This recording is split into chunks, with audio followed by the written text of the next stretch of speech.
जब कभी भी हमारी ज़िंदगी में समस्याएं और मुश्किल आती हैं तो हम में से ज़्यादातर लोग सोचते हैं कि ऐसा मेरे साथ ही क्यों हो रहा है, भगवान ऐसा मेरे साथ ही क्यों करता है। यही सोचते सोचते धीरे धीरे हमारे अंदर निराशा पैदा हो जाती है और हम अपनी ज़िंदगी को एक बोझ मानने लगते हैं। दोस्तों, आज मैं आप सबको एक ऐसी स्टोरी सुनाने जा रहा हूँ जिससे सुनकर आपको लगेगा कि अगर ऐसा इंसान अपनी ज़िंदगी से हार नहीं मान रहा तो मैं अपनी ज़िंदगी से हार क्यों मान रहा हूँ। तो चलिए स्टार्ट करते हैं। 4 दिसंबर 1982 को ऑस्ट्रेलिया में एक बच्चे का जन्म हुआ जो अन्य बच्चों की तरह स्वस्थ नहीं था।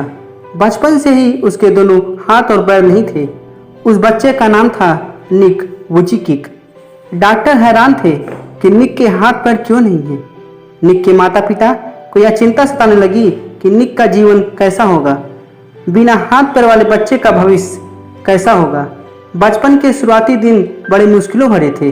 निक के जीवन में कई तरह की मुश्किलें आने लगी। स्कूल के बच्चे निक की विकलांगता के कारण उसका मजाक उड़ाते थे, जिससे निक अपनी विकलांगता और अकेलेपन के कारण बहुत निराश हो चुके थे। वह हमेशा ईश्वर से यही प्रार्थना करते थे कि काश उनके हाथ पैर मिल जाएं और वे बाकी बच्चों की तरह चल और खेल सकें। एक दिन वे इतने निराश हो गए कि 10 वर्ष की उम्र में उन्होंने आत्महत्या करने की कोशिश की, लेकिन वे बच गए। लेकिन उनकी मां के द्वारा दिए गए एक लेख को पढ़कर उनके जीवन के प्रति उनका नजरिया बदल गया। यह लेख एक समाचार पत्र में प्रकाशित हुआ था, जो कि एक विकलांग व्यक्ति की अपनी विकलांगता से जंग और उस पर विजय की कहानी थी। उस दिन निक को समझ में आ गया कि वे अकेले व्यक्ति नहीं हैं जो संघर्ष कर रहे हैं। निक अब ये समझ चुके थे कि वे चाहे तो अपनी जिंदगी को समान तरीके से जी सकते हैं। निक ने धीरे धीरे पैर की जगह पर निकली हुई अंगुलियों और कुछ उपकरणों की मदद से लिखना और कंप्यूटर पर टाइप करना सीख लिया। 17 वर्ष की उम्र में निक ने प्रार्थना समूह में व्याख्यान देना शुरू कर दिया। 21 वर्ष की उम्र में निक ने अकाउंटिंग और फाइनेंस में ग्रेजुएशन कर लिया और एक मोटिवेशनल स्पीकर के रूप में अपना करियर शुरू किया।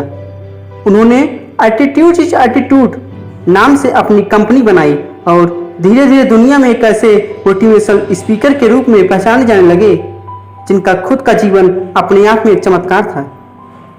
उन्होंने प्रेरणा और सकारात्मक संदेश देने के लिए लाइफ विदाउट लिम्स नाम से गैर लाभकारी संगठन भी बनाया और आज वे न सिर्फ एक सफल मोटिवेशनल स्पीकर हैं बल्कि वे सब कर सकते हैं जो एक सामान्य व्यक्ति करता है। जन्म से हाथ पैर न होने के बावजूद भी वे गोल्फ, फुटबॉल, स्विमिंग और स्काई ड्राइविंग भी कर सकते हैं। इससे भी ज़्यादा प्रभावित करने वाली बात यह है कि उनके जीवन के प्रति खुशी और शांति का सम्मोहक होना। आज वे दुनिया को जीने का तरीका सिखाते हैं। जहाँ हम छोटी छोटी बातों से परेशान हो जाते हैं, वही निक जैसे लोग हर पल यह साबित करते रहते हैं कि असंभव कुछ भी नहीं है, प्रयास करने पर सब कुछ आसान हो जाता है। जिंदगी में मिलने वाली हर मुश्किलों को स्वीकार करो, क्योंकि मुश्किलें वो सीढ़ियां हैं जिन पर चढ़कर ही हमें जिंदगी में कामयाबी और खुशी मिलेगी। जो हमारे पास है उसके लिए धन्यवाद दें और उसे स्वीकार करें।